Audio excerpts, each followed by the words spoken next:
Hello students, स्वागत है आपका अपने चैनल स्टडी विद अपनी पाठशाला। हम देखेंगे हमारी हिंदी सीरीज की एक नई वीडियो जिसमें हम पढ़ेंगे पर्यायवाची शब्द।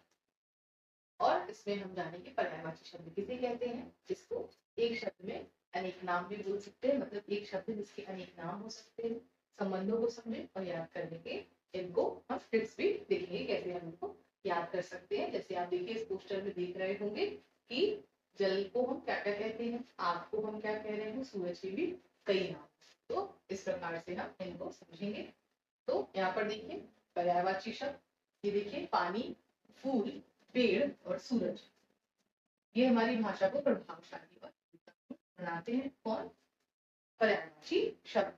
जैसे कई जगह पर हमें पानी की जगह जल ही यूज करना है और जल की जगह नीर यूज करना है। मतलब जब एक शब्द के अनेक सारे अर्थ होंगे तो कहीं ना कहीं उनका उपयोग भी बहुत अच्छा या फिर हमारी बोलने की शैली को प्रभावित करता है। तो सबसे पहले देखते हैं इसकी परिभाषा। पर्यायवाची शब्द हिंदी व्याकरण का एक बहुत बहुत ही समृद्ध हिस्सा है। ये हमारी भाषा को प्रभावशाली में मदद करता है। पर्यायवाची शब्द की परिभाषा, वे शब्द जिनका अर्थ एक समान होता है उन्हें पर्यायवाची या समानार्थी शब्द कहते हैं। है ना? एक शब्द है उसके बहुत सारे क्या है, अर्थ होते हैं, उसको हम क्या बोलेंगे, पर्यायवाची या समानार्थी शब्द कहेंगे। शब्दों में एक ही चीजों के अलग अलग नाम, जैसे हम पानी को जल नीर भी कह सकते हैं। अब उदाहरण और देखते हैं। यहाँ पर अग्नि है, अग्नि को हम आग, पावक, अनल और वहनी कहते हैं। वायु को हम हवा, पवन, समीर और अनिल भी कहते हैं। अब यहाँ पर देखिए थोड़ा सा अग्नि और वायु के समान समान चल रहे हैं। देखिए हवा और आग को छोड़ दीजिए, पवन, पावक, अनिल और अनल। तो यहाँ पर थोड़ा सा इन शब्दों को मेमोराइज करके रखें कि अनिल कहाँ है, वायु के साथ जुड़ा है, अनल अग्नि के साथ, पावक अग्नि है और वायु पवन है। राजा, नरेश, भूप, महाराज और नृप, मृत्यु, दोस्त, सखा, सुहृद और सहचर, साथ में रहने वाला सहचर। इसके बाद देखिए पर्यायवाची शब्दों के और भी प्रकार होते हैं। ये इनको थोड़ा सा समझ लेते हैं। परीक्षा उपयोगी तो हमारे वही है जो अनेक शब्द आते हैं, लेकिन हम इनको भी समझ लेते हैं। जैसे पहला पूर्ण पर्याय, दूसरा पूर्ण, पूर्णपूर्ण और तीसरा अपूर्ण पर्याय। अब पूर्ण पर्याय में क्या है, जो एक दूसरे की जगह पूरी तरह इस्तेमाल हो सके। जल, पानी एक दूसरे की जगह बिल्कुल उपयोग हो सकते हैं, दोनों का अर्थ एक ही है। अब पूर्णापूर्ण में जो एक वाक्य में तो समान हो लेकिन दूसरे में नहीं, जैसे उसने परीक्षा उत्तीर्ण कर ली, उसने परीक्षा पास कर ली। देखिए यहाँ उत्तीर्ण और पास, लेकिन उत्तीर्ण हर जगह नहीं लगता है ना। सड़क पार हो गई, या यहाँ पार नहीं, पास नहीं, यहाँ पार हुआ। उसने परीक्षा पार कर ली या फिर पास कर ली, लेकिन यहाँ पार को हम कई जगह भी उपयोग कर सकते हैं। कभी कभी ही संभव यहाँ पर प्रयोग हो सकता है। मतलब यहाँ पर देखिए उत्तीर्ण और पार दो अलग अलग चीजें होंगी, इसलिए पूर्ण अपूर्ण। यहाँ पर क्या था, पूर्ण पर्याय। मतलब ऐसे दो शब्द जिसको हम रिप्लेस कर सकते हैं वो यहाँ है, और ऐसे दो शब्द जिनको हम कभी कभी ही उपयोग कर सकते हैं, हर जगह नहीं कर सकते। इसके बाद अपूर्ण, जिनका अर्थ मिलता जुलता हो पर सूक्ष्म अंतर हो। जैसे घर रहने की जगह, ग्रह औपचारिक या शास्त्रीय अर्थ में बोलते हैं। हम बोलचाल की भाषा में घर ही बोलते हैं, ग्रह कहा, या तो संस्कृत लैंग्वेज होती है, ऑफिशियल लैंग्वेज या कहीं इस टाइप का यूज करते हैं। औपचारिक भाषाओं में वहां पर करते हैं। जैसे देखना, सामान्य नजर, घूरना, तीखी नजर से देखना, सूक्ष्म अंतर है यहाँ पर, लेकिन देखने से ही इसका अर्थ पता चलता है। इसके बाद चलिए यहाँ पर कुछ और पर्यायवाची शब्दों को देखते हैं। जैसे आकाश, नभ, गगन, अंबर, व्योम, आसमान, कमल, जलज, पंकज, नीरज, सरोज और रव।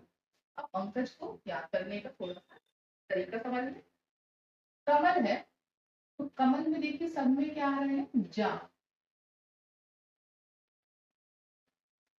तो जैसे छोटे बच्चे या फिर आपकी जो क्लास में मेनली क्या आता है कि कमल के पर्यायवाची लिखो। ऑप्शन में भी आ सकता है, लेकिन आपको प्रश्न भी आ सकता है कमल के पर्यायवाची लिखो, आप भूल गए।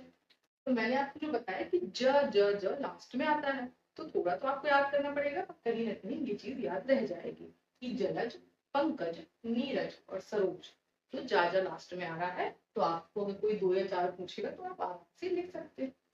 इसके बाद जल अर्थात पानी, तो पानी, नीर, वारी, तोय, अंबु। अंबु कैसे? अंबर से गिरता है इसलिए अंबु हो गया। इसके बाद आग, पीछे हमने देखा था अग्नि, अनल, पावक और ज्वाला।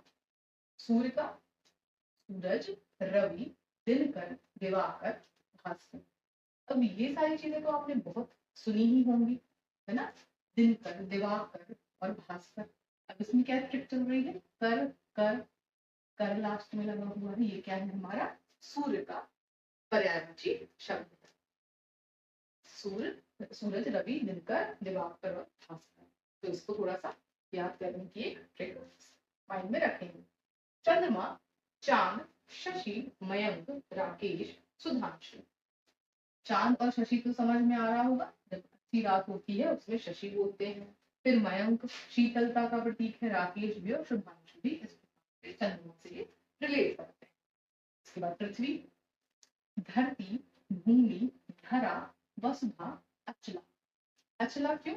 हम उसके आंचल में रहते हैं, ठीक है, तो उसको याद रखें।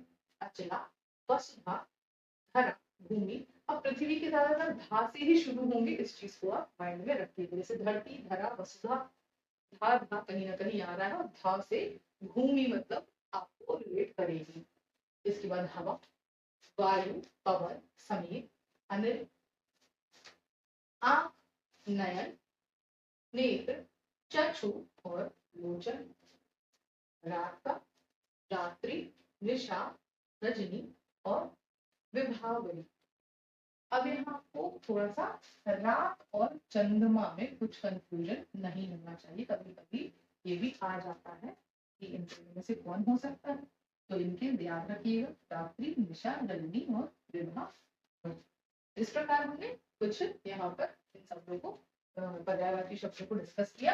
आगे भी हम आपको इसकी और शब्दों को लाएंगे, बताएंगे। तो आई होप आपने इस वीडियो को, इस पर्यायवाची शब्द को अच्छे से पढ़ा होगा। तो हमारे चैनल को लाइक शेयर सब्सक्राइब करना ना भूलें। Thanks for watching everyone.